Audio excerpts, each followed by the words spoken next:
The Seattle Underground was founded absolutely unintentionally. It speaks to Seattle's past, some of it good, some of it just a little bit racy.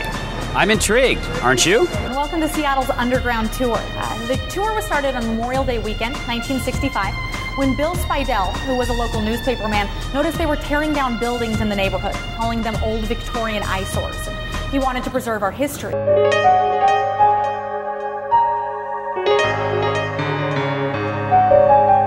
When they put the sidewalks in, they installed skylights so that people could continue to do business down here during the day. We were unsure for a while if this was the original glass.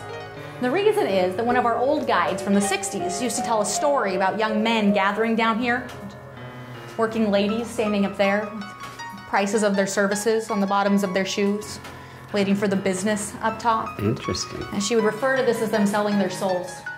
Was the joke. So the first toilets that came to Seattle were distributed by a man from Chelsea, England named Thomas A. Crapper. Invented what he called Thomas A. Crapper's wonderful valveless waterways preventive device. Which is a lot to say when you gotta go. That is a lot. You can have an accident. So we shortened to the Crapper, but there was a strange pipe coming out the back. So you looked at the instructions, it says, attach pipe to city sewer system. Right? They looked in the box for a city sewer system. They didn't have one. In the 1880s, Seattle decided to take a census, an occupation survey. They wanted to find out how many people were living here and what they were doing. They got back 25,000 census forms. 2,400, about 10%, listed themselves as being young, single women. All of them listed their occupation as being either seamstress or garment worker. So we thought this was a bit fishy. I decided to have an investigation into it.